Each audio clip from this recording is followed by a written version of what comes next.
Hello guys, welcome back to our social justice classes. আমি cover কৰি আছিলোঁ poverty and hunger chapter T সেই চেপ্টাৰটিত আমি poverty almost শেষ কৰিছোঁ এটা টপিক ৰখি গৈছিলে feminization of poverty আজি সেই টপিকটো পঢ়িম লগতে hunger related যিখিনি ইয়াত টপিক আছে সেইখিনি আজি আমি ডিসকাশন কৰিম তো feminization of poverty তাতনো কি আছে সেইটো আজি চাওঁ তো ইয়াত কৈছে feminization of poverty. One of the starkest examples of this phenomena is the feminization of poverty, which refers to the disproportionate impact of poverty on women. Here we delve deeper into how social, economic and cultural factors contribute to this issue in India.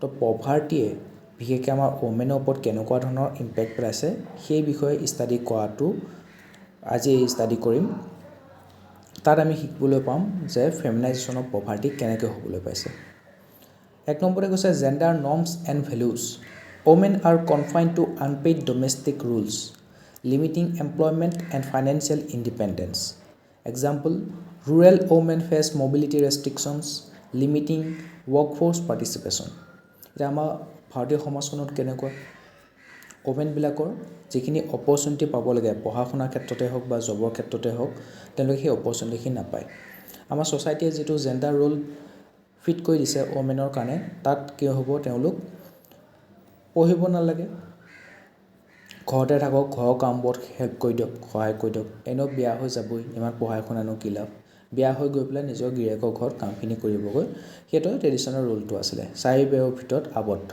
পাকঘৰতে তেওঁলোকৰ লাইফটো গুচি যায়গৈ ঘৰৰ কাম বন কৰোঁতে লাইফটো গুচি যায় কিন্তু লাহে লাহে আমাৰ ছ'চাইটিখন যিহেতু ডাইনামিক গতিকে অকণ ৱেষ্টাৰ্ণ ভেলু ল'বলৈ ধৰিলে ওমেনৰ যিটো এডুকেশ্যন আছে তাৰ ওপৰত গুৰুত্ব দিবলৈ ধৰিলে এতিয়া সেইকাৰণে কি কৰিছে চৰকাৰৰ ফালৰ পৰা হওক বা আজিকালি গাৰ্জেন বা পেৰেণ্টছৰ ফালৰ পৰা হওক ওমেনৰ এডুকেশ্যনক লৈ পেলাই খুব গুৰুত্ব দিয়া দেখা গৈছে মাক দেউতাকেও পঠিয়াব ছোৱালীজনীক ভাল স্কুলত পঠিয়াওঁ ভাল কলেজত পঠিয়াওঁ ঠিক আছে সকলো ধৰণৰ সুবিধা প্ৰদান কৰোঁ যাতে ছোৱালীজনীও পঢ়া শুনা কৰি জীৱনখন আগবাঢ়ি যাব পাৰে চৰকাৰেও তেনেকৈ বহুতখিনি ফাইনেন্সিয়েল সুবিধা দিছে ইনচেণ্টিভ দিছে তথাপিও কিন্তু এতিয়াও আমাৰ কোৰ যিখন ইণ্ডিয়ান ছ'চাইটি আছে তাত এই জেণ্ডাৰ নৰ্মটো এতিয়াও আছে সেইকাৰণে ওমেনবিলাকক তোমাৰ কি হয় ডমেষ্টিক ৰোলবিলাকতে আবদ্ধ হৈ থকা দেখিবলৈ পোৱা যায় বিশেষকৈ ৰুৰেল এৰিয়াবিলাকত টায়াৰ 1 টায়াৰ 2 চিটি তাৰপিছত টাউনবিলাকত কিন্তু কি হৈছে লাহে লাহে ওমেনবিলাকৰ অকণমান জব অপৰচুনিটি হওক বা এডুকেশ্যন অপৰচুনিটি হওক পোৱা দেখিবলৈ পোৱা গৈছে আৰু ডমেষ্টিক যিবোৰ কাম কৰে হাউচ হোল্ড ৱৰ্কবোৰ কৰে ওমেনৰ সেইটো জানো পেইড আমাৰ মায়ে যিখিনি কাম কৰে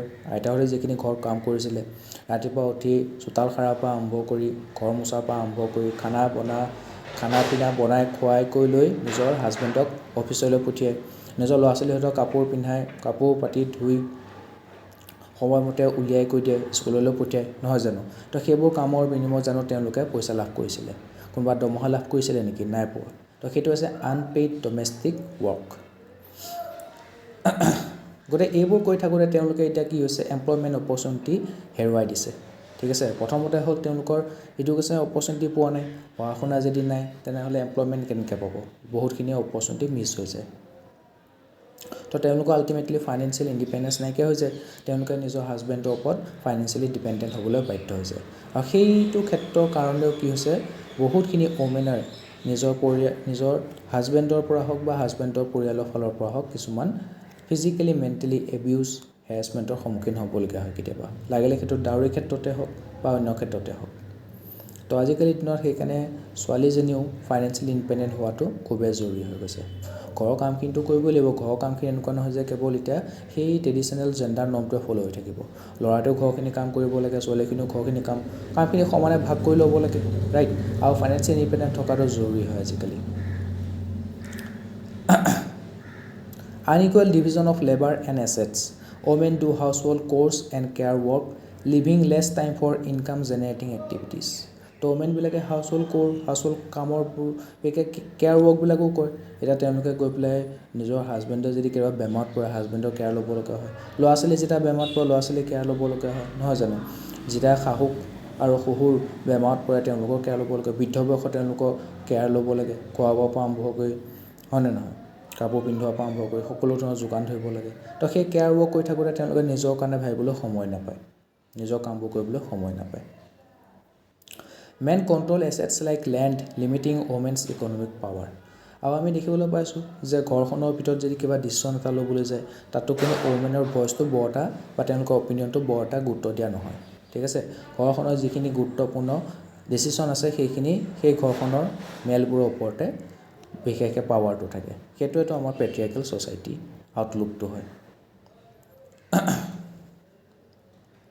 example land ownership is mainly male in rural area আৰু দেখিবা যেতিয়া ছোৱালীজনী বিয়া পাতি পঠিয়াই দিব নিজৰ শহু শাহুৰ ঘৰলৈ त्या ছোৱালীজনীৰ লগত যথেষ্টখিনি বস্তু দি পঠিয়াব কিন্তু সেই ছোৱালীজনীয়ে নিজৰ প্ৰত্যেক সম্পত্তিৰ ভাগবোৰ নাপায় এতিয়া আমাৰ 1956তে হিন্দু ছাকচেছন এক্ট আহিছিলে তাৰ আণ্ডাৰতে কৈছিলে যে প্ৰত্যেক সম্পত্তিৰ ল'ৰা আৰু ছোৱালীৰ মাজত সমানে ভাগ হ'ব লাগে কিন্তু সেইবোৰ এতিয়া কিন্তু প্ৰেক্টিকেলি আমাৰ ইমপ্লিমেণ্ট হোৱা নাই ঠিক আছে তো বিয়া হওঁতে যি ফ্ৰিজ তাৰপিছত যিখিনি আৰু যৌতুক বুলিয়ে নহয় আৰু আমাৰ ইয়াততো যৌতুকটো খুব কমেই বিশেষকৈ নৰ্থ ইণ্ডিয়াত যৌতুকৰ প্ৰভাৱটো বেছিকৈ দেখিবলৈ পোৱা যায় অসমতো খুব কমেই আছে বিয়া হওঁতে নিজৰ ছোৱালীজনীয়ে যাতে ভালকৈ বিচনাখনত শুবলৈ পায় তেনেকৈ নিজৰ ছোৱালীজনীৰ সুবিধা হোৱাকৈ ফ্ৰিজৰ পৰা আৰম্ভ কৰি বিচনাৰ পৰা আৰম্ভ কৰি চোফা ছেট এটা এনেকৈ দি পঠিয়াই ঘৰৰ পৰা যিখিনি নিজৰ সামৰ্থ্য অনুসৰি পায় কিন্তু সেই প্ৰত্যেক সম্পত্তিৰ ভাগটো কিন্তু তেওঁলোকক দিয়া নহয় Power imbalances, patriarchy limits women decision making and exposes them to exploitation. Domestic violence further hampers their economic freedom. Example, domestic abuse prevents financial independence. তো পেট্ৰিয়াৰ্কি কথা কৈছে ওমেনৰ ডিচিশ্যন মেকিংটো লিমিটেড কৰি দিয়ে ঠিক আছে এটা সময়ত গৈ পেলাই ওমেনবিলাক কি হয় এক্সপ্লইটেশ্যনৰ সন্মুখীন হ'বলগীয়া হয় তো এক্সপ্লইটেড হৈ থকা ওমেনখিনিয়ে ফ্ৰীডমটো হেৰুৱাই দিয়ে আৰু তেওঁলোকে কি ফাইনেন্সিয়েল ইণ্ডিপেণ্ডেণ্ট হ'ব তেওঁলোকৰ কেৰিয়াৰ প্ৰগ্ৰেশ্যনো বহু ক্ষেত্ৰত ৰখি যোৱা দেখিবলৈ পোৱা গৈছে বহুত আছে তেনেকুৱা ল'ৰা ছোৱালী আছে যিয়ে পঢ়িব বিচাৰিছিলে কিন্তু বিয়া হোৱাৰ পিছত তেওঁলোকৰ পঢ়া শুনা কণ্টিনিউ নহয় আগতে জব কৰিব বিচাৰিছিলে কিন্তু বিয়া হোৱাৰ পিছত তেওঁৰ জবটো এৰি দিবলগীয়া হয় যাতে তেওঁলোকে ঘৰৰ কামখিনি ঘৰৰ যিখিনি দায়িত্ব আছে সেইখিনি পালন কৰোঁতে তেওঁলোকৰ জীৱনটো গুচি যায় latest data and trends female labour force participation is much lower than men's reflecting limited formal workforce opportunities আৰু সেইখিনি আমি দেখিবলৈ পাইছোঁ তাৰ ৰিজাল্ট হিচাপে লেবাৰ ফ'ৰ্চ পাৰ্টিচিপেশ্যনত ফিমেলবিলাকৰ পাৰ্টিচিপেশ্যন খুবেই কম example women's participation is under 30% compare to men's over 75% তো 100টা মেলৰ ভিতৰত 75টাই ৱৰ্কফ'ৰ্চৰ লগত জড়িত ইকনমিক এক্টিভিটিৰ লগত জড়িত কিন্তু ওমেনৰ 100গৰাকী ওমেনৰ ভিতৰত মাত্ৰ 30গৰাকী ওমেনহে ইকনমিক এক্টিভিটিৰ লগত জড়িত ব্ৰেকিং দ্য চাইকেল এটা এই চাইকেলটোৰ পৰা কেনেকৈ ওলাব empowering women economically and socially is crucial to break the cycle of poverty and foster a more inclusive and equitable society সেইটোৱে কৈছে যদি আমাৰ ছ'চাইটিখন ইনক্লুচিভ কৰিব বিচাৰিছে ডিচিশ্যন মেকিঙৰ পৰা আৰম্ভ কৰি সকলোবোৰ ক্ষেত্ৰত ওমেনক তাৰ গুৰুত্ব দিয়াটো বিচাৰিছে তেতিয়া কি কৰিব লাগিব ওমেনবিলাককো পঢ়া শুনা সুবিধা দিব লাগিব কাম কৰা সুবিধা দিব লাগিব তেওঁলোকক সেই মেইন ষ্ট্ৰীম ছ'চাইটিৰ যিখিনি কাম মেলে কৰি আছে সেইখিনি এক্সপিৰিয়েঞ্চ তেওঁলোককো দিব লাগিব ইমানখিনি ফ্ৰীডমটো লিবাৰ্টি তেওঁলোকক দিব লাগিব strengthening women's economic opportunities through skill development vocational training and entrepreneurship program তো ওমেনবিলাককো পঢ়া শুনাৰ সুবিধা দিয়াৰ লগতে স্কিল ডেভেলপমেণ্ট কৰিব লাগিব ভকেশ্যনেল ট্ৰেইনিং দিব লাগিব ঠিক আছে এতিয়া আমাৰ মাহঁতৰ কথা ভাবা তেতিয়া কলেজীয়া শিক্ষা যিখিনি ল'লে কোনোবা হাই ছেকেণ্ডেৰী পাছ কোনোবা মেট্ৰিক পাছ কোনোবা ডিগ্ৰী পাছ ৰাইট এতিয়া আজিকালিৰ দিনতো সেই ডিগ্ৰী পাছ কৰি পেলাই চাকৰি নাপায় দেখিছাই তোমালোকে এক্সট্ৰা স্কিলৰ প্ৰয়োজন তো এতিয়া তেওঁলোকে কি হৈছে তেওঁলোকৰ স্কিল ডেভেলপমেণ্ট কৰাব লাগে তেওঁলোকক ভকেশ্যনেল ট্ৰেইনিং দিব লাগে যাতে তেওঁলোকে কিবা এটা এমপ্লয়মেণ্ট অপৰচুনিটি লাভ কৰে আৰু বিশেষকৈ এতিয়া ছেল্ফ হেল্প গ্ৰুপবিলাকৰ জৰিয়তে MSMEৰ জৰিয়তে ওমেনবিলাকক এণ্টাৰপ্ৰেনাৰশ্বিপ প্ৰমোট কৰিবলৈ চেষ্টা কৰিছে চৰকাৰে মহিলা উদ্যমিতা আঁচনি মুখ্যমন্ত্ৰীয়ে মহিলা উদ্যমিতা আঁচনি সেইটো এটা উদাহৰণ হয় এটা promoting gender sensitive policies that address violence against women তো ওমেনৰ এগেইনষ্টত যিখিনি ভায়োলেন্স হৈ আছে সেইখিনি আমি কি কৰিব লাগিব পলিচিৰ জৰিয়তে টাৰ্গেট কৰিব লাগিব improve access to education health care and enhance women's agency আৰু ওমেনৰ যাতে ৰাইটটো সুৰক্ষিত কৰি ৰখা ৰাইটবোৰৰ কাৰণে যাতে মাত মতা সেই এজেঞ্চিবিলাকক অকণমান এম্পাৱাৰ কৰিব লাগিব তেওঁলোকক এনকাৰেজ কৰিব লাগিব যাতে তেওঁলোকে ওমেন্সৰ ইণ্টাৰেষ্টৰ কাৰণে মাত মাতি যায় আৰু সেইবোৰ কি কৰিব লাগিব সেই তেওঁলোকৰ যিটো ইছ্যুবিলাক আছে কমপ্লেইনবিলাক আছে সেইবোৰ এড্ৰেছ কৰিব লাগিব তেওঁলোকৰ ইণ্টাৰেষ্টবোৰ পলিচি মেকিঙত ইনক্লুড কৰিব লাগিব জেণ্ডাৰ চেঞ্চিটিভ পলিচিবোৰ আমি প্ৰমোট কৰিব লাগিব Encouraging women's participation in decision-making forums and leadership roles at all levels, ensuring their voices are heard and their perspectives are incorporated into policy and development processes. গতিকে আমি ওমেনৰ পাৰ্টিচিপেশ্যনটো encourage কৰিম যাতে তেওঁ কি কৰে ওমেনবিলাকে বিভিন্ন ধৰণৰ ডিচিশ্যন মেকিং বডিবিলাকত তেওঁলোকে নিজৰ অপিনিয়নটো দিব পাৰে এটা ইণ্ডিয়াত 50% টোটাল পপুলেশ্যনৰ 50% হৈছে ওমেন কিন্তু ওমেনৰ ৰিলেটেড কিমানখিনি পলিচি আহিছে ওমেনৰ ইণ্টাৰেষ্টটো প্ৰটেক্ট হোৱাকৈ প্ৰমোট হোৱাকৈ কিমানখিনি স্কিম আনিছে খুবেই কম গতিকে পাৰ্লিয়ামেণ্টে হওক বিধানসভাই হওক পঞ্চায়তত হওক সকলো ধৰণৰ এনেকুৱা প্লেটফৰ্মবিলাকত ডেম'ক্ৰেটিক প্লেটফৰ্মবিলাকত ওমেনৰ প্ৰেজেঞ্চ থকাটো খুবেই জৰুৰী তেতিয়াহে তেওঁলোকে নিজৰ যিখিনি ইণ্টাৰেষ্ট আছে সেইখিনি তাত দাঙি ধৰিব পাৰিব নিজৰ যিখিনি ইছ্যু আছে কমপ্লেইন আছে তাত দাঙি ধৰিব পাৰিব আৰু তাৰ পিছত কি হ'ব তেওঁলোকৰ সেই ইছ্যুবোৰ এড্ৰেছ কৰা হ'ব তেওঁলোকৰ ইণ্টাৰেষ্টটো প্ৰমোট হোৱাকৈ পলিচি মেকিং কৰা হ'ব ঠিক আছে তেতিয়াহে সেই ওমেনবিলাকৰ কি হ'ব ছ'চিঅ' ইকনমিক ডেভেলপমেণ্ট হ'বলৈ সক্ষম হ'ব তো ফেমিনাইজেশ্যন অফ পভাৰ্টি ইমানেই আছিলে এতিয়া আমাৰ নেক্সট টপিকটো হৈছে হাংগাৰ মানে কি ভোক SDG কিমান নম্বৰত আছিলে বাৰু হাংগাৰ ভোক প্ৰথমটো আছিলে নো পভাৰ্টি ছেকেণ্ডটো হৈছে কি জিৰ' হাংগাৰ তো SDG 2 নম্বৰটো হৈছে জিৰ' হাংগাৰ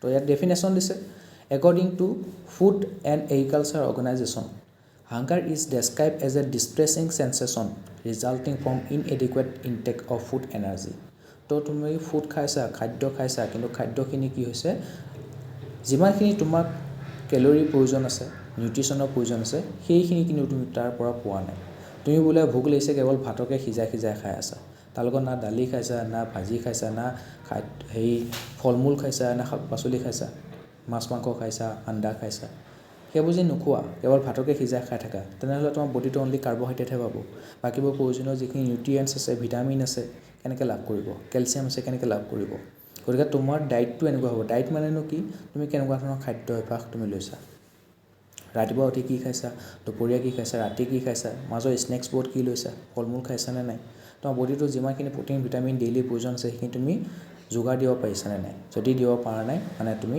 হাংগাৰত আছা ঠিক আছে এটা ভাতটো খাই থাকিলে এনেকুৱা লাগিব পেটটো ফুল হৈ আছে কিন্তু তোমাৰ পেটটো ফুল হৈ থাকিব পেটটো লাহেকৈ বাঢ়ি যাবগৈ টেকেলি হৈ যাবগৈ কিন্তু তোমাৰ বডিটো যিখিনি নিউট্ৰিয়েণ্টছৰ প্ৰয়োজন সেইখিনি কিন্তু তুমি পূৰ কৰিব পৰা নাই তেতিয়া তুমি হাংগাৰতে ভুগি আছা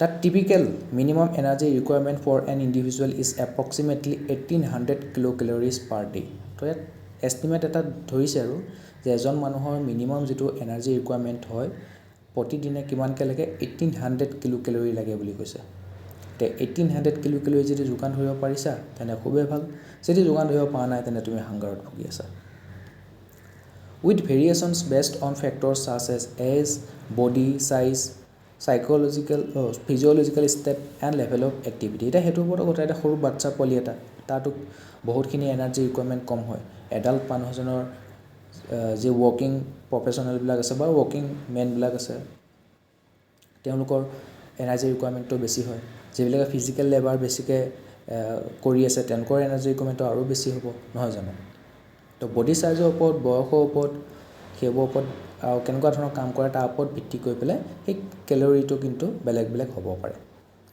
While India produces enough food to feed its population, the country is home to 25% of world's hungry population. বহুত ডাঙৰ কথা এটা কৈ দিছে গোটেই পৃথিৱীখনৰ যিমানখিনি হাংৰি পপুলেশ্যন আছে তাৰ 25% ক'ত আছে বুলি কৈছে ইণ্ডিয়াত আছে তো 100টা যদি গোটেই পৃথিৱীত আমি ধৰোঁ 100টা ভোকাতুৰ মানুহ আছে তাৰে তুমি 25টা আমাৰ ইণ্ডিয়াতে পাবা গোটেই ৱৰ্ল্ডৰ হাংৰি পপুলেশ্যনৰ 25% ইণ্ডিয়াতে পোৱা যায় আৰু হাংগাৰ ইণ্ডেক্সৰ ইণ্ডিয়াৰ ৰেংক কিমান বুলি কৈছিলোঁ 105 বহুত পিছ পৰি আছোঁ আমি কি facts মাইক্ৰনিউট্ৰিয়েণ্ট deficiencies cause an estimated 1.1 million of the 3.1 million child death International Food Policy Research Institute তো International Food Policy Research Institute কৈছে যে ইণ্ডিয়াত 3.1 মিলিয়ন চাইল্ড ডেথ যে হৈছে তাৰ ভিতৰত 1.1 মিলিয়ন চাইল্ড ডেথ কিহৰ কাৰণে হৈছে কাৰণ তেওঁলোকৰ নিউট্ৰিশ্যনেল ডেফিচিয়েঞ্চিৰ কাৰণে হৈছে প্ৰপাৰ খাদ্য তেওঁলোকে পোৱা নাই আৰু খাদ্য যেতিয়া নাপাব তেওঁলোকৰ কি হ'ব ইমিউন ছিষ্টেমটো দুৰ্বল হৈ যাব বেমাৰে এটেক কৰিব ভাইৰাছে এটেক কৰিব বেক্টেৰিয়া এটেক কৰিব বিভিন্ন ধৰণৰ বেমাৰ দেখা পাব তেওঁলোকৰ তাত তেওঁলোকৰ বডিটো ইমানখিনি সুস্থ নহয় যে সেই বেমাৰৰ লগত যুঁজ কৰিব পাৰে গতিকে তেওঁলোকে মৃত্যুমুখত পৰিব নহয় জানো Severe anemia contributes to the death of 50,000 women in childbirth each year. তো প্ৰতি বছৰে যে চাইল্ড বাৰ্থত সন্তান জন্ম দিওঁতে প্ৰায় 50,000 মহিলাই নিজৰ জীৱন হেৰুৱাবলগীয়া হয় তাৰ কাৰণটো কি anaemia Nearly 18 million babies are born with brain damage due to iodine deficiency each year. আৰু আয়োডিনৰ ডেফিচিয়েঞ্চি হোৱাৰ কাৰণে কি বুলি কৈছে 18 মিলিয়ন বেবি কেঁচুৱা ঢুকাই যোৱা বুলি কৈছে ঢুকাইছে কিহৰ কাৰণে কাৰণ তেওঁলোকৰ ব্ৰেইন ডেমেজ হৈ গৈছে আয়োডিনৰ ডেফিচিয়েঞ্চি হোৱাৰ ফলত যিখিনি বেবি জন্ম হয় তেওঁলোকৰ ব্ৰেইন ডেমেজ হোৱা বেবি জন্ম হয় তো ব্ৰেইন ডেমেজ হোৱা বেবিটো কিমান দিন জীয়াই থাকিব Status of hunger in India National Family Health Survey আমি লেটেষ্টখন পাইছিলোঁ 5 নম্বৰখন হৈছিলে NFHS National Family Health Survey 5 number সেইখন হৈছিলে 2019 আৰু 20 চনত কোভিডৰ আগতে হৈছিলে কোভিডৰ পিছত কিন্তু এতিয়ালৈকে হোৱা নাই মেবি 26ত হ'ব তো National Family Health Survey 2019 আৰু 20 ডাটা কিছুমান দিছে সেইখিনি আমি চাওঁ ইয়াত National Family Health Survey provides comprehensive data on various indicators, including hunger and malnutrition rates in India. তো ইণ্ডিয়াতনো হাংগাৰৰ কেনেকুৱা অৱস্থা মালনিউট্ৰিশ্যনৰ কেনেকুৱা ধৰণৰ ৰেট আছে সেই বিষয়ে আমাক জনাব এতিয়া According to National Family Health Survey 5, the prevalence of stunting among children under 5 decreased marginally from 38.4% to 34.7%.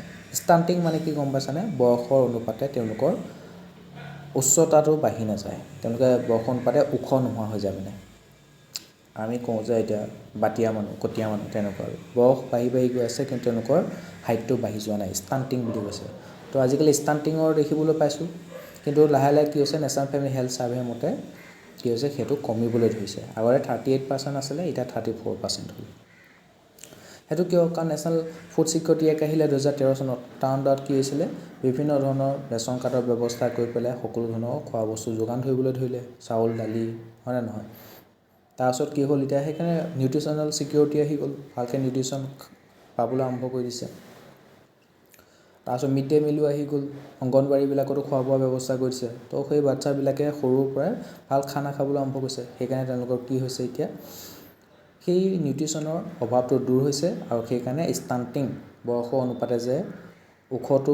ওখ নোহোৱা হয় সেইবোৰ কমি গৈছে লাহে লাহে ৱেষ্টিং মানে হ'ল বয়সৰ অনুপাতে তোমাৰ হাইটৰ অনুপাতে তোমাৰ কি ওজনটো বাঢ়িছে নাই এতিয়া কিছুমান দেখিবা পোৱা লেঙলেঙীয়া ওখ বহুত ওখ কিন্তু গাত মঙহে নাই একদম কেটেঙা মেটেঙা হয় নে নহয় তো সেইটো ৱেষ্টিং বুলি কৈছে আৰু সেইটো কিন্তু বাঢ়ি গৈছে এতিয়া এইপিনে আকৌ ষ্টান্টিংটো কমি গৈছে এইপিনে ৱেষ্টিংটো বাঢ়ি গৈছে However, these rates still indicate a substantial burden of malnutrition.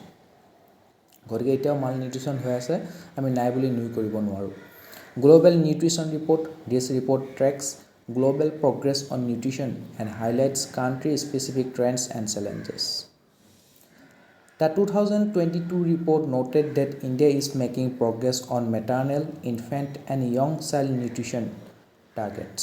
তো গ্লোবেল নিউট্ৰিশ্যন ৰিপৰ্ট ওলাইছে কি কৰে গোটেই ৱৰ্ল্ড ৱাইড লেভেলত গোটেই ৱৰ্ল্ডৰ কাণ্ট্ৰিবিলাকৰ কি কৰে কিমানখিনি নিউট্ৰিশ্যন দিব পাৰিছে নিজৰ পপুলেশ্যনক সেইবোৰ ট্ৰেক কৰি থাকে ইণ্ডিয়াৰ নিজৰ যিমানখিনি পপুলেশ্যন আছে বিশেষকৈ ওমেনেই হওক বা য়ং চিলড্ৰেনে হওক তেওঁলোকৰ যিটো নিউট্ৰিশ্যন প্ৰয়োজন সেইটো পূৰ কৰিব পাৰিছেনে নাই সেইবোৰ ট্ৰেক কৰি ৰাখে কোনে গ্লোবেল নিউট্ৰিশ্যন ৰিপৰ্টে আৰু 2022 চনৰ ৰিপৰ্টটোৱে কৈছে যে ইণ্ডিয়াই মেটাৰ্নেল ইনফেণ্ট আৰু চাইল্ড নিউট্ৰিশ্যনৰ ক্ষেত্ৰত বহুতখিনি প্ৰগ্ৰেছ কৰিবলৈ সক্ষম হৈছে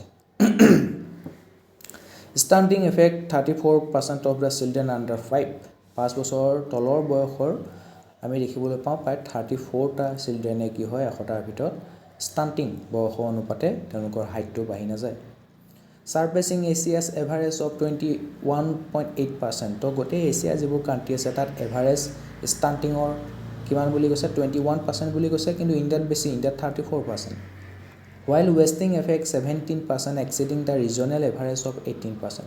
তো ইয়াৰ পৰা এইটোৱে গম পালোঁ যে এছিয়াত যিমানখিনি কাণ্ট্ৰি আছে সিহঁতৰ যিটো এভাৰেজ ষ্টাণ্টিং আৰু ৱেষ্টিঙৰ এভাৰেজটো আছে তাতকৈ কিন্তু ইণ্ডিয়াত তাৰ সংখ্যাটো বেছি ঠিক আছে। তো এছিয়াৰ কাণ্ট্ৰি বাকীবোৰ কাণ্ট্ৰিৰ তুলনাত ইণ্ডিয়াত কিন্তু ষ্টাণ্টিং আৰু ৱেষ্টিঙৰ চিলড্ৰেন সংখ্যাটো বেছি হয়। তাৰপিছত কৈছে state of food security and nutrition in the world. It underscores the widening gap between the expense of nourishing meal and the financial challenges encountered by a considerable segment of the Indian population. এটা সেইটোৱে কৈছে এটা ভালকৈ মিল এটা খাবলৈ গ'লে ভালকৈ খানা অকণ খাবলৈ গ'লে তোমাৰ কি হয় খৰচটো বেছিকৈ হয় কাৰণ ইনফ্লেশ্যন বাঢ়ি গৈছে, চেনিৰ দাম বাঢ়ি গৈছে, মিঠাতেলৰ দাম মিঠাতেল লিটাৰ 200 টকা লিটাৰ, আলু পিঁয়াজৰ একদম ইনফ্লেশ্যন হৈ থাকে, হেডলাইন ইনফ্লেশ্যন দি থাকে, কেতিয়াবা পিঁয়াজৰ কেজি 60 টকা পাব 80 টকা পাব, কেতিয়াবা 30-40 টকাটো পোৱা যাব, আলু পিঁয়াজো তেনেকুৱা হৈ গৈছেগৈ। বাকী মচুৰ দাইল মগুৰ দাইল তাৰো দাম বেছি হয়নে নহয়, সেইকাৰণে এতিয়া অৰুণোদয় স্কিমৰ আণ্ডাৰত মগুৰ দাইল মচুৰ দাইল দিবলৈ আৰম্ভ কৰি দিছে। তো ইয়াত এইটোৱে কৈছে state of food security and nutrition in the ৱৰ্ল্ডে তাৰ ৰিপৰ্টত কৈছে যে ইণ্ডিয়াত কি হয় ভাল মিল এটা খাবৰ কাৰণে কিন্তু তুমি বহুত টকা খৰচ কৰিব লাগে। তো out of pocket expenditure nutrition security দিবৰ কাৰণেও বহুত বেছি হয়, নিজৰ পকেটৰ পৰা বহুত টকা খৰচ কৰিব লাগিব তুমি ভাল খানা এটা খাবৰ কাৰণে। ভাল খানা মানে মাছ মাংস দি খোৱা বস্তুৱে নহয় আৰু চব বস্তু আৰু তোমাৰ প্ৰটিনো আছে ভিটামিনো আছে, শাক পাচলি অকণ খাইছা, চালাডো খাইছা, ফল মূলো খাইছা নহয় জানো, গাখীৰ খাইছা, মাছ মাংস যিমানখিনি প্ৰয়োজন হয় সেইমতে খাইছা। ভাল মিল এটা পাবৰ কাৰণে তুমি মুঠতে ইণ্ডিয়াত বেছিকৈ পইচা খৰচ কৰিব লাগিব আৰু ইণ্ডিয়াৰ বেছিভাগ মানুহৰে সিমানখিনি কিন্তু পইচা নাই। In 2021, India ranked 4th among nations surveyed with 74% of its population unable to afford a nutritious diet. তো ইণ্ডিয়াৰ টোটেল পপুলেশ্যনৰ 74%ই এটা নিউট্ৰিচিয়াছ ডায়েট কেয়াৰ কৰিব নোৱাৰে। ঠিক আছে, বহুত ডাঙৰ কথা কৈ দিছে। 74% পপুলেশ্যনে ইণ্ডিয়াই কি কৰিব নোৱাৰে এটা ভাল খানা খাব নোৱাৰে ডেইলি বেচিছত। ইমানেই ইনকাম কম আৰু বস্তুৰ দাম ইমানেই বেছি, ভাতটোকে খাই পেলাই পেটটো ভৰাই পেলাই থৈ দিয়ে, সেইকাৰণে ইণ্ডিয়াৰ মানুহবিলাকৰ টেকেলি ওলাই যায়, পেটটো ওলাই বাঢ়ি আহে পূৰা। উপায় নাই, খালি ভাত সোপা খাই থাকিলে কাৰ্বহাইড্ৰেটহে পাব, বাকী প্ৰটিন ভিটামিন কেনেকৈ লাভ কৰিব যদি দালি নাখায়, সেউজীয়া শাক পাচলি নাখায়, গাখীৰ নাখায়, ফল মূল নাখায়, মাছ মাংস যদি নাখায়, খালি ভাত দালি মাৰি থাকিলে কেনেকৈ হ'ব। ভাত আৰু আলু পিটিকা দি ভাত খাই আছে, পেটটো বাঢ়ি বাঢ়ি গৈ আছে। শাক পাচলি খাওক ব্ৰেইনটো বাঢ়িব, মাছ মাংস খাওক গাখীৰ খাওক, যেতিয়া হাত ভৰি ডাঙৰ হ'ব মাছবোৰ বাঢ়িব তেতিয়া। Regional disparity, India's diverse state exhibit varying level of hunger and malnutrition. For instance, states like Bihar, Uttar Pradesh and Madhya Pradesh have higher prevalence rate compare to states like Kerala and Tamil Nadu. তো অকণমান এতিয়া ৰিজনেল ডিছপেৰিটি দেখিবলৈ পাওঁ। কেৰেলা তামিলনাডু এই ছাউথ ইণ্ডিয়াৰ যিখিনি ষ্টেট আছে তাত কিন্তু তুমি দেখিবা যে মানুহবিলাকৰ পইচা পাতি আছে, তেওঁলোকে ডেইলি বেচিছত ভাল নিউট্ৰিচিয়াছ খানা এটা ক্ৰয় কৰিবলৈ সক্ষম হৈছে, খাবলৈ সক্ষম হৈছে। কিন্তু বিহাৰ উত্তৰ প্ৰদেশ মধ্য প্ৰদেশত তুমি দেখিবা সেইকেইখনত আকৌ হাংগাৰ ইছ্যুটো বহুত বেছি হয়, তাত মাল নিউট্ৰিশ্যনৰ বেছিকৈ আমি কেচেছবোৰ দেখিবলৈ পাওঁ। তো অকণমান ৰিজনেল ডিছপেৰিটি আহি গৈছে নৰ্থ ইণ্ডিয়া চাউথ ইণ্ডিয়াৰ মাজত। চাউথ ইণ্ডিয়াৰ মানুহে ধুনীয়াকৈ খায়, একদম নিউট্ৰিচিয়াছ খানা খাই থাকিব, কিন্তু নৰ্থ ইণ্ডিয়াৰ মানুহখিনিয়ে কিন্তু সেইখিনি খানা ডেইলি বেচিছত খাবলৈ ব্যৰ্থ হৈছে। তো মাল নিউট্ৰিশ্যন হাংগাৰ নৰ্থ ইণ্ডিয়াত বেছি। Causes of hunger in India, কিহৰ কাৰণে ইমান হাংগাৰ হৈছে? পভাৰ্টি, পইচা পাতি নাই, দুখীয়া, ইনকামেই নাই, কিনো খানা খাব। Hunger is a consequence of poverty, poor living conditions and limited food access lead to malnutrition in children, specially in rural areas with overpopulation. Gender inequality, girls suffer more due to the patriarchal mindset as they are considered secondary and are generally the last to eat in poor families. তো কিছুমান দেখিছেনে আমাৰ পৰিয়ালৰ কিছুমান নিয়ম আছে, চাবা যেতিয়া খানা বনাব ঘৰৰ মতাকেইটাই প্ৰথমতে খাই ল'ব। এই কেতিয়াবা তোমালোকে সেয়া দেখিবলৈ পাবা, ফেমিলি যেতিয়া গেট টুগেডাৰ হৈ থাকে, ঘৰত কিবা সকাম পাতে কাজ পাতে, তাত তুমি দেখিবা মতা মানুহখিনি প্ৰথমতে খাই ল'ব, তাৰপিছত মাইকী মানুহখিনি তাৰপিছত খাবলৈ বহিব। তো তেনেকুৱা ধৰণৰ কিছুমান নিয়ম থকাৰ কাৰণে কি হয়, মতা মানুহখিনি প্ৰথমে সুদৰ পৰা খাই ল'ব, তাৰপিছত ছোৱালীখিনিয়ে পাছত খাবলৈ বহে যিখিনি দুই কম মাংসই কমি গ'ল, অকণ মাছে কমি গ'ল, দালিয়ে কমি গ'ল, ভাতেই কমি গ'ল, তথাপিও খাই পেলাই যেনে তেনে থৈ দিয়ে। তেনেকুৱা নিচিনা কথা দেখিবলৈ পোৱা যায়। তো সেই গাৰ্লছবিলাকক ওমেনবিলাকক ইয়াত ছেকেণ্ডেৰী হিচাপে ধৰা হয়। প্ৰথমতে পেট্ৰিয়াৰ্কেল মাইণ্ডছেটৰ কাৰণে মতাকেইটাৰ পেটটো ফুল হোৱাত বেছিকৈ গুৰুত্ব দিয়ে। They are also' deprive of mid day meals due to lack of access to education. তেতিয়া পঢ়িবলৈও যাব নিদিয়ে ল'ৰা ছোৱালীবিলাকক, ল'ৰাবিলাকক যাব দিয়ে। সিহঁতে ধুনীয়াকৈ স্কুলতে পূৰা ভাত খাই আহিব, উগাৰি থাকিবহি আহি পেলাই, ক্লাছত টোপনিয়াই থাকিবহি। কিন্তু কি হয়, ইয়াৰ ছোৱালীবিলাকক সিহঁতে স্কুলে যাব নিদিয়ে, তো সিহঁতে মিড ডে মিলৰ খানাটো কেনেকৈ পাব। Poor governance, corruption is one of the greatest obstacles to eliminating hunger. This problem is compounded by the lack of awareness among the people. তো কৰাপশ্যনো বেছি হয়। ফুড কৰ্পৰেশ্যন অফ ইণ্ডিয়া, তাৰ আণ্ডাৰত আমাৰ পাব্লিক ডিষ্ট্ৰিবিউশ্যন ছিষ্টেম আছে। তাৰ আণ্ডাৰত তুমি ৰেচন কাৰ্ড লৈ পেলাই মাহে 5 কেজিকৈ খানা পাই থাকিবা। প্ৰধানমন্ত্ৰী গৰীব কল্যাণ যোজনা আণ্ডাৰত, অন্তোদয় অন্ন যোজনা আণ্ডাৰত 35 কেজিকৈ চাউল দালি পাই থাকিবা। কিন্তু এতিয়া কি হয়, সেইটো PDS ছিষ্টেমৰ আণ্ডাৰত, ফুড কৰ্পৰেশ্যন অফ ইণ্ডিয়াৰ আণ্ডাৰত, তাৰ কৰ্মচাৰীবিলাকে খুব কৰাপশ্যন কৰে। গতিকে সেই যিখিনি ৰিয়েল বেনিফিচিয়াৰী আছে তেওঁলোকে প্ৰপাৰ পৰিমাণত 5 কেজি সলনি 2 কেজি পাব, 3 কেজি পাব, হয়নে নহয়। অকণমান পচি যোৱা চাউল পাব, কাৰণ এতিয়া যিখিনি ফুড ষ্টক কৰি ৰাখিব, বাফাৰ ষ্টক কৰি ৰাখিব, সেয়া তাত আকৌ কি হয়, ভালকৈ ক'ল্ড ষ্ট'ৰেজ নাই। তাৰ ফলত সেইবোৰ কি হ'ব, এন্দুৰে কুটিব, নিগনিয়ে কুটিব খাদ্যশস্যবোৰ। তেনেকুৱা ধৰণৰ কথা। কোৱালিটি কম্প্ৰমাইজ হৈ যায়, কোৱান্টিটিও কম্প্ৰমাইজ হয়। Example, food distribution is inconsistent with grains being diverted to open market for profit and poor quality grains sold in ration store. তো ৰেচন শ্বপবিলাক যিবোৰ সুলভ মূল্যৰ দোকান আছে তাত প'ৰ কোৱালিটি গ্ৰেইনবোৰ বেছি দিয়ে, আৰু যিবোৰ ভাল গ্ৰেইন আছে সেইবোৰ তেওঁলোকে কি কয়, মাৰ্কেটবিলাকলৈ অপেন মাৰ্কেটত ডাইভাৰ্ট কৰি দিব আৰু তাত বেছি পেলাব। ফুড কৰ্পৰেশ্যন অফ ইণ্ডিয়াৰ এমপ্লয়ীবিলাকে কৰে এনেকুৱা কাম। খুব ষ্টকটো দেখিব, এই যা 100-200 কেজি বেছি দিয়ে, কোনেনো গম পাব। অপেন মাৰ্কেটত বেছি পেলাই সেইটো পইচাটো ৰাখি পেলাই থৈ দিব। Unidentified hunger, inaccurate classification of household as above or below the poverty line, coupled with poor quality grains, lead to decline in food consumption. এতিয়া ইমান poor quality খানাবোৰ দিব, poor quality চাউল দালি যোগান ধৰিব, পোক চোক ওলাব, পাথৰ ওলাব, তো ক'ব হেই এসোপা কণ্ট্ৰলৰ চাউল খাই নেকি, ইমান গেলা খাবৰ কাৰণে, থ নাখাবি এসোপা। তেনেকুৱা নিচিনা আমি শুনোনে। তো সেইকাৰণে তেওঁলোকে সেইবোৰ ফ্ৰীতে পাইছে, কিন্তু সেইবোৰ নাখায়। সিহঁতেও পাৰিলে দোকানত গৈ পেলাই বেছি থৈ গুচি আহিব।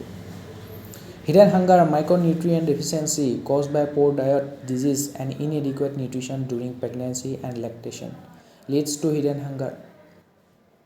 মই কৈছিলোঁ সেইটো, আমাৰ বহুত প'ৰ ডায়েট, কেৱল ভাত খাই পেলাই থৈ দিওঁ, ভাত আৰু দালি আলু পিটিকা খাই পেলাই থৈ দিওঁ, শাক পাচলি নাই, চালাড নাই, মাছ মাংস নাই, গাখীৰ নাই, ফল মূল নাই, সেইকাৰণে পেটটো টেকেলি নিচিনা বাঢ়ি যায়। তো খোৱাটো আমাৰ পেটটো পূৰা ভৰি আছে, কিন্তু যিখিনি প্ৰ'টিন ভিটামিনৰ প্ৰয়োজন নাই পোৱা, সেইটো হৈছে হিডেন হাংগাৰ। বিশেষকৈ প্ৰেগনেঞ্চি টাইমত তেনেকুৱা হ'লে কি হয়, বাচ্চাটো বিভিন্ন ধৰণৰ ৰোগে দেখা দিব। কাৰোবাৰ ব্ৰেইন ডেমেজ হৈ জন্ম হ'ব, কাৰোবাৰ পংগু হৈ জন্ম হ'ব, কাৰোবাৰ হাৰ্টত ফুটা হৈ থাকিব, কথাটো কৈছোঁ। তো সেই প্ৰেগনেঞ্চি টাইমতো ওমেনগৰাকীয়ে বিশেষকৈ হাজবেণ্ড আৰু ৱাইফে ৱাইফ কৰি প্ৰেগনেণ্ট হৈ থাকে, তেতিয়া মুঠতে সেই প্ৰেগনেণ্ট মহিলাগৰাকীয়ে কেয়াৰ ল'ব লাগে। যিমানখিনি তেওঁ নিউট্ৰিশ্যনৰ প্ৰয়োজন সকলো যোগান ধৰিব লাগে। ইভেন বাচ্চা জন্ম হোৱাৰ পিছতো লেক্টেশ্যনৰ টাইমতো যিমানখিনি ডায়েটৰ প্ৰয়োজন, নিউট্ৰিশ্যনৰ প্ৰয়োজন, সেইখিনি প্ৰপাৰ পৰিমাণে যোগান ধৰিব লাগে। নহ'লে বাচ্চাটো হিডেন হাংগাৰৰ সন্মুখীন হ'ব পাৰে, আৰু মহিলাজনীও কি হ'ব পাৰে, তেওঁৰ হেল্থটো কম্প্ৰমাইজ হ'ব পাৰে। Resource wastage and climate change, the consequence of resource wastage are borne by lower strata of society as they can not adapt to a changing event. Climate change হৈছে, হয় নে নহয়, তাৰ ফলত যিখিনি পৰিণাম আমি ভোগ কৰিছোঁ, বানপানী হৈছে, খৰাং হৈছে, কোনে ভোগ কৰিছে, সেই সমাজৰ কৃষকসকলেও ভোগ কৰিছে, সাধাৰণ জনসাধাৰণে ভোগ কৰিছে, নহয় জানো। আণ্ডাৰ ডেভেলপ আৰু ডেভেলপিং কাণ্ট্ৰিৰ মানুহবিলাকে ভোগ কৰিছে। তো তেওঁলোক ইমান ৰেডি হোৱাই নাই এনেকুৱা ধৰণৰ ক্লাইমেট চেঞ্জৰ ফলত যিখিনি ৰিস্কৰ সন্মুখীন হৈছে, তাৰ লগত যুঁজিবৰ কাৰণে, মোকাবিলা কৰিবৰ কাৰণে তেওঁলোক ৰেডি নহয়। তাৰ ফলত কি হৈছে, শস্য মৰি গৈছেগৈ, নিউট্ৰিশ্যনেল একদম শস্য মৰি গৈছে, খাদ্যৰ অভাৱ হৈ গৈছে, ডিমাণ্ড চাই পেলাই ছাপ্লাই অহা নাই, বস্তুৰ দাম বহুত বাঢ়ি গৈছে, ইনফ্লেশ্যন বাঢ়ি গৈছেগৈ, ৱাৰবিলাক হৈ আছে, ৱাৰবিলাকে হ'লেও ছাপ্লাই চেইন, গ্ল'বেল ছাপ্লাই চেইনটো ডিষ্টাৰ্ব হৈ যায়, ইনফ্লেশ্যন বাঢ়ি যায়গৈ। গতিকে সেইবোৰ মানুহে কেনেকৈ কিয় কৰিব, যাৰ ইনকাম ভাল আছে সিহঁতে কিয় কৰিব, যাৰ ইনকাম ভাল নাই সিহঁতে চোন খাবলৈ নাপায় মৰিব। তেনেকুৱা ধৰণৰ গতি হৈছে। Further, the expansion of deserts, soil erosion, water scarcity and extreme weather phenomena as a result of climate change invariably affect poor people more leading to hunger.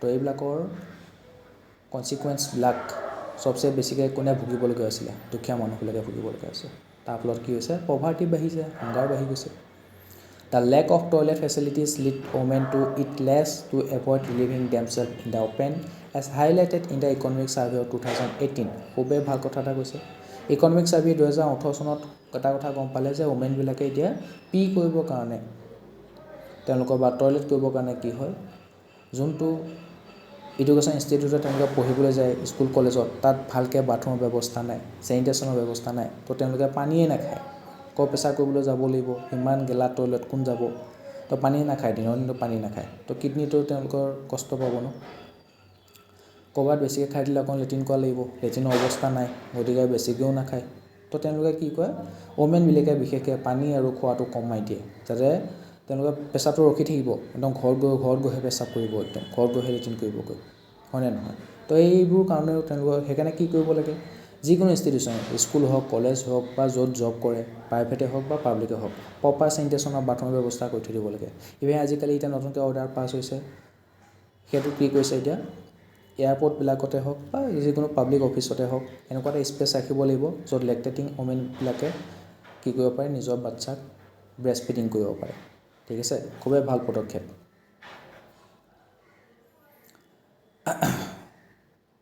এটা ইয়াৰ ৰিপৰ্ট এটা দিছে World Food Program released Global Outlook for 2025 report. তো Global Outlook for 2025 reportত কিনো আছে আমি চাওঁ It provides updates on global food security and highlights solution World Food Program can offer to respond to crisis and tackle root causes of hunger. তো Global Outlook for 2025 তাত কি কৰিছে global যিটো food security আছে সেইটো কথা ইয়াত কৈছে গ্লোবেল লেভেলত ফুড সিকিউৰিটি আছে নে নাই কোনবোৰ কাণ্ট্ৰিত ফুড সিকিউৰিটি নাই ক'ত আছে গোটেই পৃথিৱীখনৰ ফুড সিকিউৰিটি আছে নে যদি নাই কিয় নাই আৰু সেইবোৰ আমি এড্ৰেছ কৰিব লাগিব কি highlight global hunger crisis as estimated 343 million people across 74 countries are acutely food insecure তো গম পালে যে 74 খন কাণ্ট্ৰিত প্ৰায় 343 মিলিয়ন পিপলেই ফুড ইনচিকিউৰত ভুগি আছে তেওঁলোকে খাবলৈ প্ৰপাৰ খাদ্য নাই নিউট্ৰিশ্যনৰ অভাৱ with 1.9 million people on the brink of hunger. Key factors armed violence is a key driver in 14 out of 16 hunger hotspots like Sudan, Gaza, etc.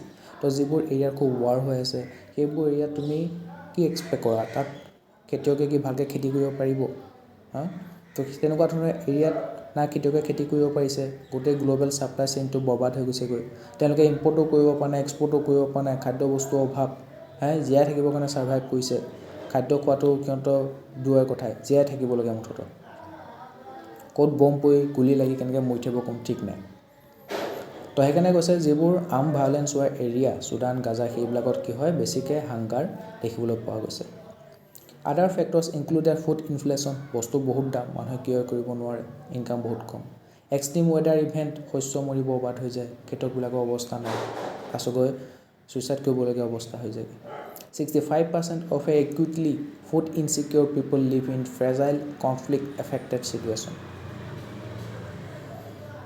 funding requirement World Food Program requires $16.9 billion to provide critical assistance to 123 million of most vulnerable people facing food insecurity worldwide তো World Food Programক বৰ্তমান $16.9 billion প্ৰয়োজন হৈ আছে যাতে তেওঁলোকে গোটেই পৃথিৱীখনত most vulnerable পিপল থকা কাণ্ট্ৰিবিলাকক টোটেল মোষ্ট ভালনাৰেবল পপুলেশ্যন 123 মিলিয়নক তেওঁলোকে ফুড ছিকিউৰিটি প্ৰভাইড কৰিবৰ কাৰণে তেওঁলোকক $16.9 billion প্ৰয়োজন হৈ আছে India is a home to a quarter of all undernourished people worldwide আমি অকণমান আগতে কৈছোঁ গোটেই ৱৰ্ল্ডৰ যিখিনি হাংৰি পপুলেশ্যন আছে তাৰ 25% আমাৰ ইণ্ডিয়াতে থাকে around 21.25% of population lives on less than US 1.90 a day তো আমাৰ ইণ্ডিয়াত প্ৰায় 21% পপুলেশ্যনে আমেৰিকান ডলাৰ 1.9 তাতকৈ কমকৈ ইনকাম কৰে বহুত কম 1.9 মানে $2 বুলি ধৰা $2 মানে কি 80 रुपीसকৈ ধৰিলেও 160 रुपीस মানে এজন মানুহে ইণ্ডিয়াত প্ৰায় 21% পপুলেশ্যনে ইণ্ডিয়াত ডেইলি 160 ৰুপিজো মানে ইনকাম কৰিব নোৱাৰে। এসাঁজ ভাত খাওঁতেচোন কিমানখিনি টকা উলিয়াইছে, সেই দুবেলা দুসাঁজ খাই কেনেকৈ জীয়াই থাকিব। সেইকাৰণে ইণ্ডিয়াত হাংগাৰ পপুলেশ্যন ইমান বেছি, ইনকাম বহুত কম। 38% of children aged 6 to 59 months grappling with chronic malnutrition. এতিয়া আমি চাম challenges in addressing hidden hunger. Hidden hunger address কৰোঁতে কি কিনো চেলেঞ্জেছ ফেচ কৰিবলগীয়া আছে সেই বিষয়ে চাওঁ। Significant gaps exist in the implementation of programs like Integrated Child Development Services. ICDSৰ নাম শুনিছা, Integrated Child Development Services। এনেকুৱা ধৰণৰ প্ৰগ্ৰেমবিলাক ইমপ্লিমেণ্ট কৰিবলৈ যাওঁতে বহুতখিনি গেপ দেখিবলৈ পোৱা গৈছে। Public distribution system and food security act, এইবোৰ ইমপ্লিমেণ্ট ভালকৈ হোৱা নাই। For instance there is a severe shortage of paediatric iron syrups in most states that needs immediate rectification. Although universal maternity entitlements have been assured under the Food Security Act, National Food Security Act under আমাৰ কি কৈছে universal maternity entitlement দিয়া হৈছে, their implementation faces numerous hurdles. Institutional support systems such as the Sarva Shiksha Abhiyan, Mid-day meal scheme and National Rural Health Mission are already in place to combat hidden hunger, but they require reinforcement. তো সৰ্বশিক্ষা অভিযান আছে, mid-day meal scheme আছে, এতিয়া পোষণ অভিযান বুলি কয়, national rural health mission আছে। তো সেইবিলাকে চেষ্টা কৰি আছে যাতে তেওঁলোকে হিডেন হাংগাৰটো কম্বেট কৰিব পাৰে, কিন্তু সেইবিলাকো এতিয়াও আকৌ ৰিএনফৰ্চমেণ্টৰ প্ৰয়োজন হৈ আছে। ফাণ্ডিং কম, ফাণ্ডিং দিব লাগে, বেছিকৈ দিব লাগে। Implementing weekly iron folic acid supplementation program to reduce anemia among girls. আমি যেতিয়া সৰু আছিলোঁ মানে স্কুলত পঢ়ি আছিলোঁ তেতিয়া মানে আমাৰ লগৰ ছোৱালীবিলাকক এই আইৰণ আৰু ফলিক এচিডৰ টেবলেটবোৰ দিছিলে। তেতিয়া বুজি পোৱা নাছিলোঁ কিহৰ কাৰণে দিছে, এতিয়াহে গম পাইছোঁ যে এনিমিয়াটো ট্ৰিটমেণ্টৰ কাৰণে বা এনিমিয়াটো নাইকিয়া কৰিবৰ কাৰণে আইৰণ ফলিক এচিডবোৰ ছাপ্লাই কৰা হৈছিলে আৰু ফ্ৰী অফ কষ্ট আছিলে। It is a positive step addressing hidden hunger. Impact, এতিয়া ইমানখিনি চেলেঞ্জেছ আছে, তাৰ ফলত এতিয়া কি ইম্পেক্ট পৰিছে আমি চাওঁ। Children and adolescent stunting and wasting, আমি অলৰেডি ডিছকাছ কৰিলোঁ। চিলড্ৰেনৰ মাজত বহুত বেছি দেখিবলৈ পোৱা যায়, more than 30% চিলড্ৰেন ষ্টাণ্টিং আৰু ৱেষ্টিঙত ভুগি আছে। মেণ্টেল এম্পেয়াৰমেণ্ট, ভালদৰে মানসিক বিকাশ ভালদৰে নহয়, শাৰীৰিক বিকাশ ভালদৰে নহয়, কাৰণ তেওঁলোকে গৰ্ভত থাকোঁতে ভালকৈ নিউট্ৰিশ্যন নাপালে, আৰু যেতিয়া তেওঁলোকে গ্ৰ'থ হোৱা সময় আছিলে সেই সৰু বাচ্ছা পোৱালি এটাই আৰম্ভ কৰি 10-15 বছৰ বয়সলৈ পৰা গ্ৰ'থ হৈ থাকে 18-19 বছৰ বয়সলৈ, ভালকৈ খাবলৈ নাপালে, গতিকে মেণ্টেল ইম্পেয়াৰমেণ্ট হয়, শাৰীৰিক বিকাশ ভালকৈ নহয়। ফ্ৰিকুৱেণ্ট ইনফেকশ্যন, ইমিউনিটি কমি যায়, তাৰ ফলত সোনকালে বেমাৰত পৰি থাকে, 12টা মাহত 13টা বেমাৰ। Adverse effects on child health and survival, high mortality rate, এইবোৰ আমি দেখিবলৈ পাওঁ। Pregnant women, increase mortality, increase perinatal complications etc. Adults, poor health, low productivity and even death. Malnutrition, increased risk of chronic diseases, even mild to moderate deficiencies can affect a person's well-being and development. এডাল্টৰ ক্ষেত্ৰতো দেখিবলৈ পাওঁ, pregnant ওমেনৰ ক্ষেত্ৰতো দেখিবলৈ পাওঁ, ঠিক আছে। হেল্থটো বহুত প'ৰ হয়, প্ৰডাক্টিভিটি খুবেই কম হয়। ভালকৈ যদি খাদ্য বস্তু নোখোৱা, তোমাৰতো দিনটো ভাগৰ লাগি থাকিব, পূৰা ভালকৈ খানা পিনা খাই একদম পূৰা মজবুত হৈ থাকিবা, তেতিয়াহে তোমাৰ প্ৰডাক্টিভিটি বাঢ়িব। সেইটো ষ্টুডেণ্টে হওক বা এডাল্ট মেন ৱৰ্কিং প্ৰফেশ্যনেলে হওক, খাদ্য বস্তু দুয়োটাকে ভালদৰে লাগিব, ঠিক আছে। গেলা খানা খাই পেলাই সিহঁতে পঢ়া শুনাত মন দিব নোৱাৰে, কামত মন লগাব নোৱাৰে, প্ৰডাক্টিভিটি বহুত কমিব। তাৰ ফলত ইমিউন ছিষ্টেমটো কমজোৰ হৈ যাব, মালনিউট্ৰিশ্যনৰ ফলত সোনকালে বেমাৰ হ'ব, বেমাৰ হৈ থাকিলে কি কাম কৰিব, প্ৰডাক্টিভিটি ক'ত বাঢ়িব। Impact development of nation, in addition to affecting human health, hidden hunger can curtail socio' economic development, particularly in low' and middle income countries. তো বিশেষকৈ ল' আৰু মিডল ইনকাম কাণ্ট্ৰিবিলাকক আমি দেখিবলৈ পাওঁ হিডেন হাংগাৰ ইছ্যুটো চবচে বেছিকৈ থাকে। তাৰ ফলত আমাৰ হিউমেন হেল্থটো এফেক্ট কৰে, তাৰ ফলত কি হ'ব, মানুহবোৰৰ প্ৰডাক্টিভিটি কম হ'ব, আমাৰ ইকনমিটো শ্ল' ডাউন হৈ যাব। The hidden hunger due to micronutrient deficiency does not produce hunger as we know' it, you might not feel it in the belly but it strikes at the core of your health and vitality. UNICEF তো কৈছে hidden হাংগাৰটো এনেকুৱা বস্তু, তোমাৰ এতিয়া ভোক লাগিছে, ভাত এগালমান খাই দিলা, পেটটো ভৰি আছে, তুমি ভাবা মইতো ক'ত ভোকে আছোঁ, মোৰতো পেটটো ভৰিয়ে আছে। কিন্তু কথাটো হ'ল তোমাৰ পেটটোহে ভৰিছে, কিন্তু তোমাৰ বডিটোৱে যিখিনি প্ৰ'টিন ভিটামিন প্ৰয়োজন আছে সেইখিনি কিন্তু তোমাৰ খাদ্যৰ পৰা পোৱা নাই। সেইটোৱে hidden hunger. Solution to address hidden hunger. এতিয়া হিডেন হাংগাৰটো কেনেকৈ এড্ৰেছ কৰিব? Nutrition awareness, educate communities on balance diet. সেইটো বহুত ডাঙৰ কথা। আমাৰ বহুত মানুহেই নাজানে এটা বেলেঞ্চ ডায়েট আমি কেনেকৈ কৰিব লাগে। ডায়েট বুলি ক'লে সকলোৱে ভাবে যে ক্ষীণাবৰ কাৰণে মানুহে ডায়েট কৰে, বা ক্ষীণাবৰ কাৰণে কয়, কিন্তু ডায়েটৰ অৰ্থটো হ'ল তুমি এনেকুৱা এটা খাদ্য তোমাৰ ইনক্লুড আছে তোমাৰ খাদ্য তালিকাত, যিখিনিয়ে তোমাৰ শৰীৰৰ যিখিনি প্ৰ'টিন ভিটামিনৰ প্ৰয়োজন হয় সকলোবোৰ দিব পাৰে। ঠিক আছে? তো আজি মানুহবিলাকে গমেই নাপায় বেলেঞ্চ ডায়েট কেনেকৈ কৰে, কি কি বস্তু খাব লাগে। পোষণ অভিযান প্ৰমোট নিউট্ৰিশ্যন এৱাৰনেছ। তাৰ কাৰণে গভৰ্ণমেণ্টে কি আছে, পোষণ অভিযান আনিছে, নিউট্ৰিশ্যন এৱাৰনেছ আনিছে। Food fortification, add essential nutrients to staple foods. Food fortification কৰিছে। আগতে সেই 1 কেজি চাউলত যিমানখিনি প্ৰ'টিন ভিটামিন পাবা, এতিয়া সেই 1 কেজি চাউলত বায়' ফৰ্টিফিকেশ্যন কৰিছে, ফুড ফৰ্টিফিকেশ্যন কৰিছে। তুমি কি হ'ব, বেছিকৈ প্ৰ'টিন ভিটামিন পাবা। আগতে 1 কেজি চাউল খাওঁতে যিখিনি প্ৰ'টিন ভিটামিন পাইছিলা, এতিয়া সেই 1 কেজি চাউলত বায়' ফৰ্টিফিকেশ্যন কৰাৰ কাৰণে বেছিকৈ প্ৰ'টিন ভিটামিন পাবা। সেইটো হৈছে ফুড ফৰ্টিফিকেশ্যন। এক্সাম্পল, আয়ডিন ফৰ্টিফাইড চল্ট, আয়ডিনযুক্ত চল্ট যে সেইটো। কম্বেট আয়ডিন ডেফিচিয়েঞ্চি, তো চল্টটোতো খাই আছা, তাত যে আয়ডিন যোগ কৰি দিছে, আয়ডিনযুক্ত চল্ট খোৱাৰ কাৰণে, নিমখ খোৱাৰ কাৰণে কি হৈছে, তোমাৰ আয়ডিনৰ ডেফিচিয়েঞ্চিটো কমি গৈছে। আয়ডিনৰ ডেফিচিয়েঞ্চি হ'লে দেখিছেনে ডিঙিটো এনেকৈ ফুলি মুলি যায় যে এনেকৈ মস্ত ডাঙৰ এটা। আগতে আমি দেখিছিলোঁ, দুই এজনী আমাৰ আইতা আছিলে যাৰ ডিঙিটো এই মস্ত ফুলা, নামটো মই পাহৰি থাকিলোঁ। এইবোৰ আয়ডিনৰ ডেফিচিয়েঞ্চি হয়, সেইকাৰণে আয়ডিনযুক্ত নিমখ খাবৰ কাৰণে কয়। সেইটো হৈছে ফুড ফৰ্টিফিকেশ্যন, নিমখত আয়ডিনটো যোগ কৰি দিছে। Supplementary nutrition, provide fortified meals to vulnerable groups. Example, ICDS and MDM offer fortified meals. Diversified agriculture, promote nutrient rich crops. তো এনেকুৱা ধৰণৰ ক্ৰপ শস্য খেতি কৰিব দিছে য'ত নিউট্ৰিশ্যন বেছিকৈ আছে। মিলেটৰ দেখিছেনে, কাল্টিভেশ্যনৰ কাৰণে আমাৰ ইণ্টাৰনেশ্যনেল ইয়েৰ অফ মিলেট পাতিছিলে 2023 চনত। মিলেটটোত কিমানখিনি নিউট্ৰিশ্যন পোৱা যায়, প্ৰ'টিন ভিটামিন ধেৰ পোৱা যায়। সেইকাৰণে মিলেটটো খাবৰ কাৰণে কি কৰিছিলে, এনকাৰেজ কৰিছিলে।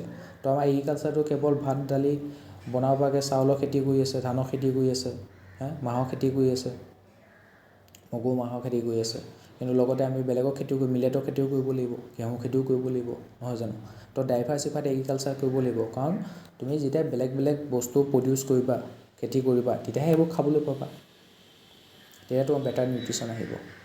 Targeted supplementation, offer micronutrient supplements to high risk group. Example, national iron plus initiative provide iron supplement. সেইটোৱে, এতিয়া আইৰণ আৰু ফলিক এচিড যে দিছিলে যেন স্কুলত পঢ়ি থকা ছোৱালীবিলাকক, সেইটো কিহৰ কাৰণত দিছিলে, নেশ্যনেল আইৰণ প্লাছ ইনিচিয়েটিভৰ আণ্ডাৰত দিছিলে। এনেকুৱা ধৰণৰ মানে টাৰ্গেটেড তুমি কিছুমান পলিচি মেকিং কৰিব লাগিব। Indian government initiatives aimed at eradicating hunger. তো হাংগাৰটো নাইকিয়া কৰিবৰ কাৰণে আমাৰ গভৰ্ণমেণ্টৰ ফালৰ পৰা কি কি ইনিচিয়েটিভ লৈছে সেই বিষয়ে চাওঁ। নেশ্যনেল ফুড ছিকিউৰিটি এক্ট কিমান চনৰ আহিছিলে, 2013 চন। It provide subsidise food grain to 2/3 of India's population. 2/3 ভাবিছোঁ, ইণ্ডিয়াত মানে 2/3 মানে কি, অলম'ষ্ট 67% পপুলেশ্যনত ইণ্ডিয়াত ছাবচিডাইজ ৰেটত ফুড গ্ৰেইনছ প্ৰভাইড কৰা হয়। ঠিক আছে, এইটো হিডেন হাংগাৰটো টেকেল কৰিবৰ কাৰণে দিছে, কিন্তু ভাবি চোৱা সেইখিনি তাৰ কাৰণে চৰকাৰৰ ওপৰত কেনেকুৱা ধৰণৰ এটা ফাইনেন্সিয়েল প্ৰেছাৰ এটা পৰি আছে। কি features, TPDS কভাৰ্ছ 50% urban, 75% rural population with 5 kg per person per month. এটা ফেমিলি যদি 4জন মানুহ আছে, প্ৰত্যেকটো মানুহকে সিহঁতে কি কৰিব, পাৰ পাৰ্চন 5 kgকৈ চাউল দালি যোগান ধৰিব, আৰ্বানতে হওক বা ৰুৰেল এৰিয়াতে হওক। যাৰ BPL কাৰ্ড আছে সেই ৰেচন কাৰ্ডৰ কাৰণে এপ্লাই কৰিব। তো ওৱান নেশ্যন কাৰ্ডৰ আণ্ডাৰত, প্ৰধানমন্ত্ৰী গৰীব কল্যাণ যোজনা স্কিমৰ আণ্ডাৰত এটা পৰিয়ালৰ প্ৰত্যেকজন মানুহে 5 kgকৈ চাউল দালি প্ৰতিমাহে পাবলৈ সক্ষম হৈছে। তাৰ আণ্ডাৰত নেশ্যনেল ফুড ছিকিউৰিটি এক্ট 2013 চনৰ আণ্ডাৰত। Subsidise rice, wheat and coarse grains, ঘেঁহু দিব, চাউল দিব, দালি দিব। Maternity benefit of 6,000 rupees for pregnant women. Pregnant ওমেনে যাতে প্ৰেগনেণ্ট হৈ থকা অৱস্থাত তেওঁ ভাল ভাল খাদ্য খাবলৈ পায়, তেওঁ পেটত থকা সন্তানটিয়ে ভালকৈ নিউট্ৰিশ্যন পায়, তাৰ কাৰণে মেটাৰনিটি বেনিফিট 6,000 টকাকৈ দিয়া হ'ব, one time transfer. Women empowerment by designating the eldest women as head of the ration card. আৰু কি হ'ব, সেই ৰেচন কাৰ্ডৰ আণ্ডাৰত এতিয়া কি হয়, ওমেনবিলাকক হেড হিচাপে দিয়া আছে। যেনেকৈ আমাৰ অৰুণোদয় স্কীম, তাৰ আণ্ডাৰত সেই 1250 টকাকো কাক দিয়া আছে, ঘৰৰ মহিলাগৰাকীকহে দিয়ে। কাৰণ সেই 1250 টকাটো যদি মতা মানুহটোক দিয়ে, মতা মানুহটো হয়তো খাদ্যবস্তু কিনাখন বেলেগ কামত খৰচ কৰি দিব পাৰে। গতিকে তাত কি কৰিছে, ঘৰৰ যিহেতু খাদ্যবস্তু পাকঘৰ আমাৰ মহিলাসকল বিশেষভাৱে এক্সপাৰ্ট হয়, গতিকে মহিলাসকলৰ একাউণ্টত সেই পইচাটো ভৰাই দিব। ইয়াৰ জৰিয়তে ওমেনবিলাকে এতিয়া পইচাটো আহিছে, গতিকে তেওঁলোকৰ এটা ভেলু এটা আছে ঘৰখনৰ ভিতৰত, হয়নে নহয়? তেওঁলোকৰ সমাজলৈ সন্মানটো বাঢ়িব, ওমেন এম্পাৱাৰমেণ্ট হ'ব। Integrated child development services provide nutrition and health care services to pregnant women, lactating mothers and children under 6। তো ইয়াত কৈছে যে ইণ্টিগ্ৰেটেড চাইল্ড ডেভেলপমেণ্ট ছাৰ্ভিচৰ অন্তত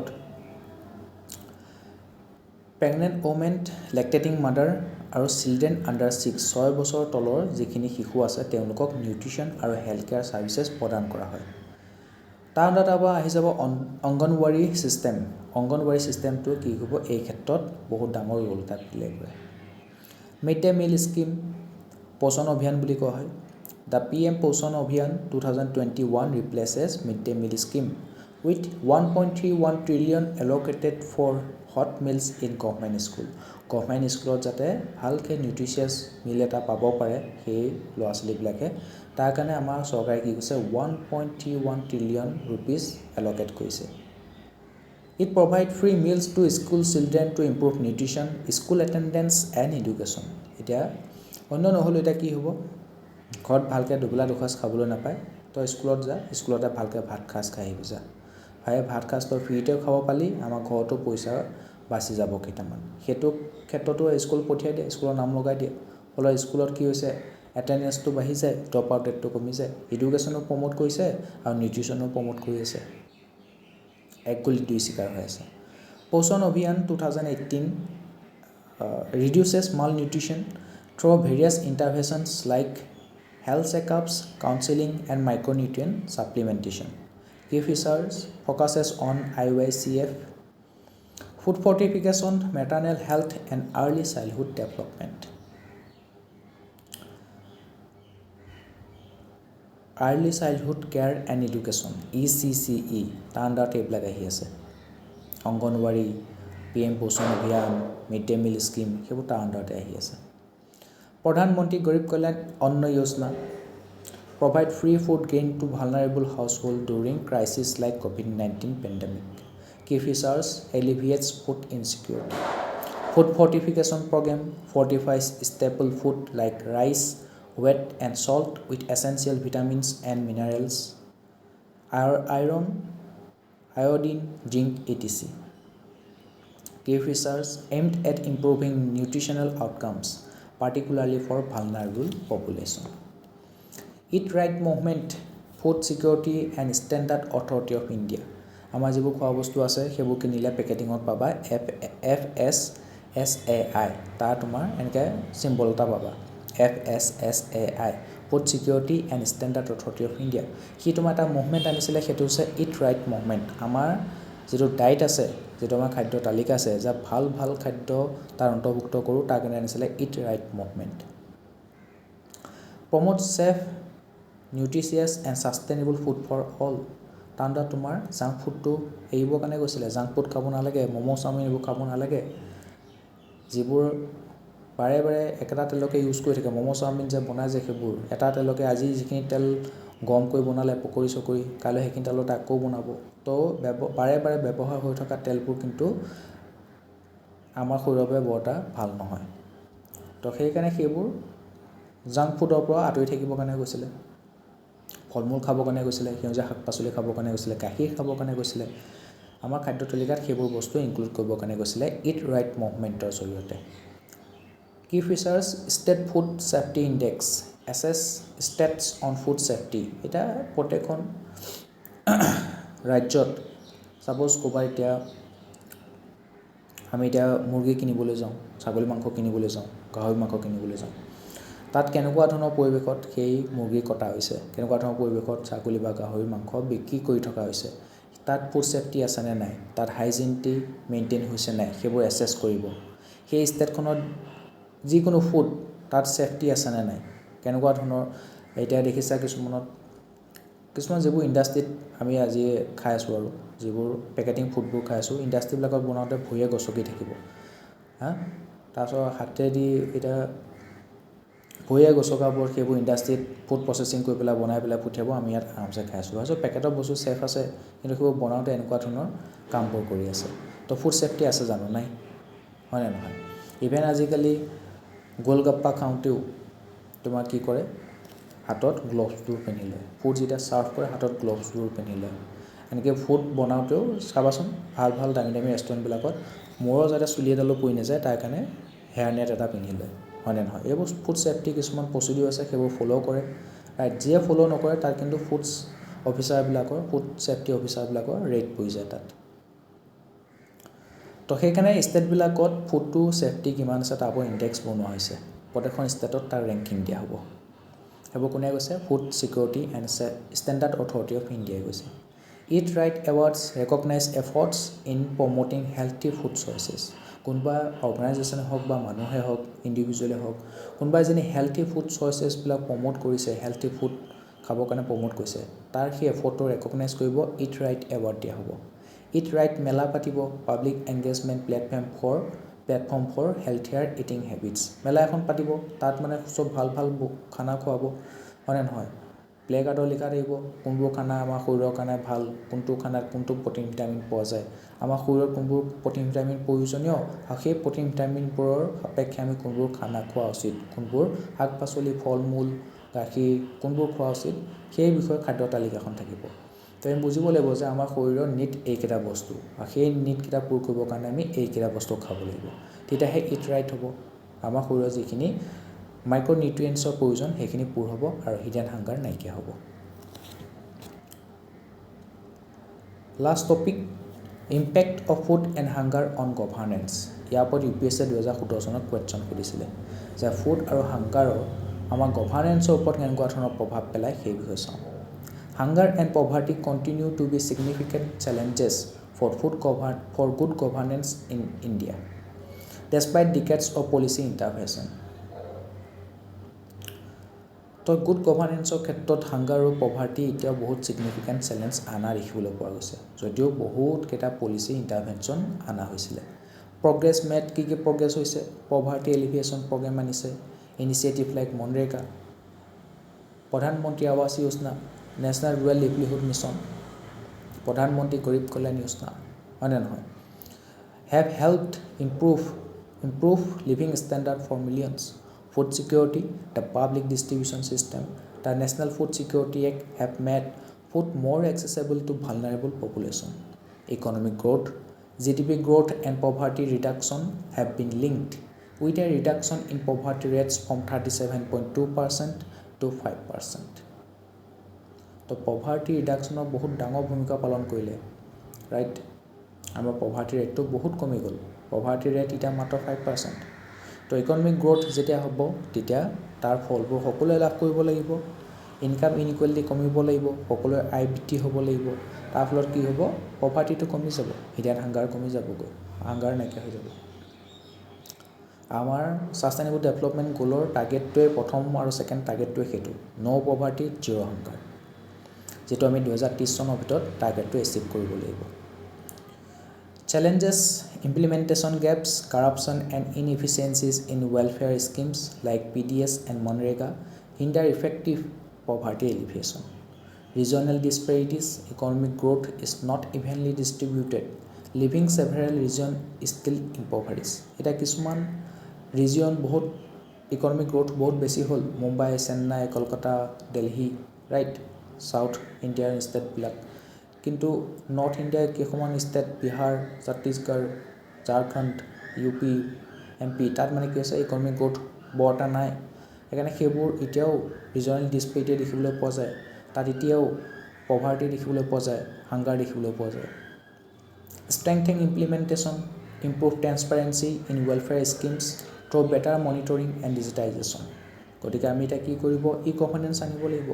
ই গভাৰ্নেন্সৰ কৰাপশ্যনৰ স্ক'পটো কম, তেতিয়া সেই স্কিমবিলাক আমি কি কৰিব পাৰিম, ট্ৰেন্সপাৰেঞ্চি বেছিকৈ বঢ়াব পাৰিম, মনিটৰ কৰিব লাগিব, ডিজিটাইজেশ্যন কৰিব লাগিব।